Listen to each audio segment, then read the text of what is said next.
नमस्कार दोस्तों, स्वागत है आज के इस एपिसोड में एक बार फिर से आप सभी लोगों का। दोस्तों, क्या आपने कभी सोचा है कि कोई ऐसी चिकित्सा पद्धति जो वास्तविक रूप से मानव जाति के हित में हो, ऐसी पद्धति जो हमें ऐसा लाइफस्टाइल सिखा सके कि हम बीमार पड़े ही ना, कोई ऐसा प्रोसीजर जो नए रोग पैदा ना करे और जिनके साइड इफेक्ट जीरो हो, कोई ऐसी चिकित्सा पद्धति जो रोग के लक्षणों को नहीं बल्कि रोग के मूल जड़ को खत्म करे, मूल कारण को जड़ से खत्म करने की क्षमता रखता हो, कोई ऐसा मेडिकल प्रोसेस जो हानिकारक दवाइयों से रहित हो और इन बीमारियों का भार कम करने में सक्षम हो, जिसके प्रयोग में लाने से आम जनमानस का आर्थिक शोषण ना हो। आपके जहन में कोई ऐसा नाम, कोई ऐसा मेडिकल प्रोसेस या कोई ऐसी चिकित्सा पद्धति जो डंके की चोट पर इन बीमारियों से मुक्ति दिलाने की घोषणा कर सकती है कोई ऐसा आपकी नजर में कोई ऐसा प्रोसीजर? आप लोग भूल गए होंगे, चलिए हम याद दिला देते हैं।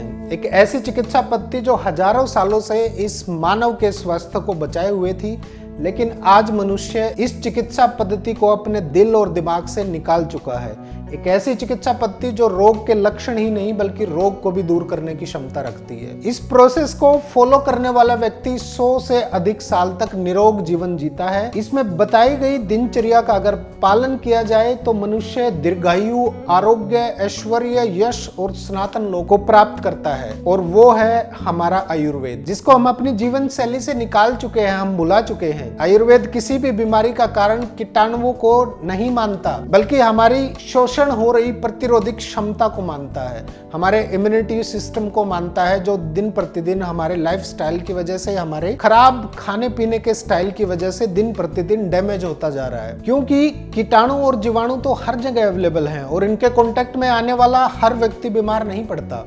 जिनकी इम्यूनिटी कमजोर होती है, केवल वही लोग बीमार पड़ते हैं, वही लोग इसकी जकड़ में आते हैं। और वैसे भी तकरीबन बीमारियों का कारण हम लोग खुद ही हैं। जब तक अपने आप को स्वस्थ बनाए रखने और बीमारियों से बचने की जिम्मेदारी हम खुद नहीं उठाएंगे, तब तक रोगों से छुटकारा नहीं मिलने वाला।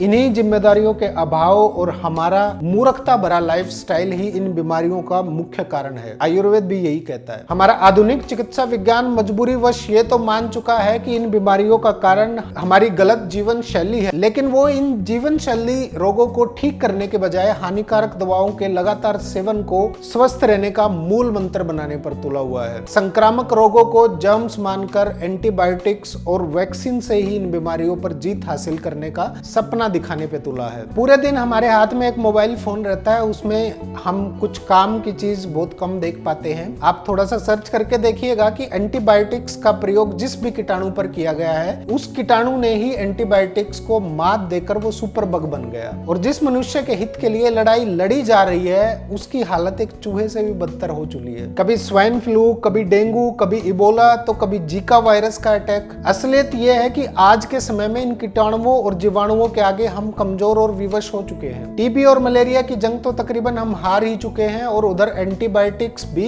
कीटाणुओं से परास्त हो चुकी है। साल 2014 में खुद WHO एंटीबायोटिक रेजिस्टेंस पैदा होने के कारण सभी एंटीबायोटिक्स के प्रभावहीन होने की घोषणा कर चुका है। लगभग 3000 साल पहले चरक, सुश्रुत और अष्टांग हृदयम जैसे चिकित्सा के महान शास्त्र लिख दिए गए थे, जो गारंटी के साथ कहते हैं कि अगर मनुष्य स्वस्थ आहार, विहार, निद्रा और ब्रह्मचर्य में संयम के साथ जीवन जिए और स्वास्थ्य रक्षा के साथ स्वस्थ व्रत, सद्व्रत और ऋतुचर्या के नियमों का पालन करे और रोगों का कारण प्रज्ञापराध से बचे, तो वो व्यक्ति 100 वर्ष तक निरोगी जीवन जी सकता है। हैरान करने वाली बात है कि चिकित्सा के ऐसे महान आयुर्वेदिक शास्त्रों के होते हुए भी, आयुर्वेद शास्त्रों के होते हुए भी मनुष्य के स्वास्थ्य की इतनी दुर्गति हो रही है। कोई बहुत बड़ी गलती हुई है ये समझने में कि हेल्थ को लेकर हमारे देश की आवश्यकता कुछ और थी और मुनाफे के लालच में थोप कुछ और दिया गया। हमारे देश की भौगोलिक स्थिति, यहाँ की जलवायु, यहाँ की संस्कृति को समझने में बहुत बड़ी भूल हुई है। भारतीय संस्कृति का योग हो या फिर पश्चिमी जीवन शैली का भोग, स्वास्थ्य के बिना दोनों ही साध्य नहीं है।